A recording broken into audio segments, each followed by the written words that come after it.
Welcome back. I'm Frederica Whitfield. So our breaking news this morning, North Korea claiming it has successfully launched a long-range missile capable of hitting anywhere in the world.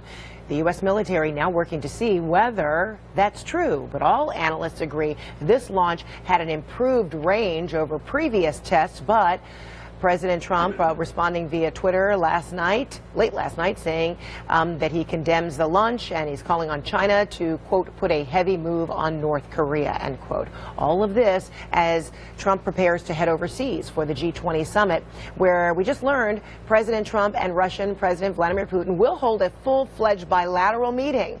Joining me right now is Democratic Congressman Mike Quigley of Illinois. He serves on the Permanent Select Committee on Intelligence. Good to see you.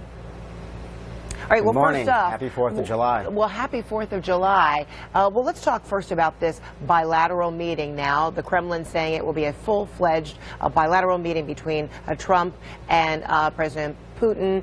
In your view, is this a step up, an upgrade? What do you see as the potential benefits here? Well, I think it's an important meeting. It's an opportunity for the President of the United States to exert his leadership. What I'd like to see first, I think President Putin needs to hear President Trump issue a pro-NATO statement, reaffirming his support for our allies. I also think I need to get on the same page on how we're going to handle ISIS. How are we going to get on the same page as it relates to Syria? And finally, and perhaps most importantly, I think President Trump needs to acknowledge that it was Russia who hacked into our democratic process, and he needs to make it clear that this is not going to be tolerated. And if he does not on the latter, because the White House has already said that it would be Syria and Ukraine, but of course that's when it was a sideline meeting.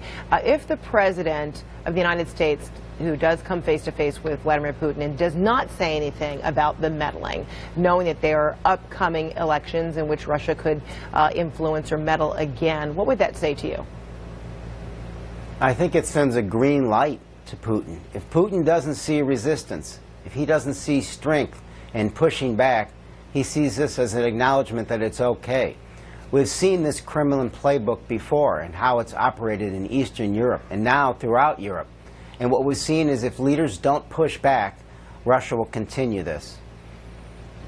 And Congressman, now let's talk about North Korea, the 11th now missile launch this year. And it happening on the 4th of July, and just ahead of President Trump heading to the G20. And Trump responded via Twitter this way, saying, does this guy have anything better to do with his life? Hard to believe that South Korea and Japan will put up with this much longer. Perhaps China will put a heavy move on North Korea and end this nonsense once and for all. Is this the same kind of language or even demeanor that you want to see from the president when he does confront many of these nations, except for North Korea, while at the G20? It's clearly something of a flippant answer to an incredibly complicated and serious issue. Obviously, he's going to have the opportunities with the G20 to help build an alliance there, to have a stronger response. Clearly, the most important actor in all this is China. And China has shown a willingness, although a frustration, in dealing with North Korea. I think we need to have the entire G20 work and talk with Beijing about what they can do to strengthen this. To say that South Korea and Japan sort of implies that they're the only two actors that can play a role is simply incorrect. They're the ones most impacted by this and most at risk. But it's going to take a worldwide effort to get North Korea to stop what they're doing. And quickly, in your view, why do you believe Kim Jong-un feels so emboldened to do this? There have been, he's had an aggressive approach to these missile tests this year since the inauguration of President Trump. Yeah, I think he's always felt this way. I think he's willing. The problem is China can do a great deal in this effort.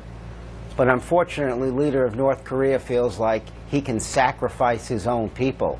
So if there are additional sanctions and restrictions or economic pushback, the people who will suffer, unfortunately, first will be the people of North Korea. And their leader knows this, and seems willing to let that happen. Congressman Mike Quigley, thanks so much for your time on this 4th of July. I appreciate it.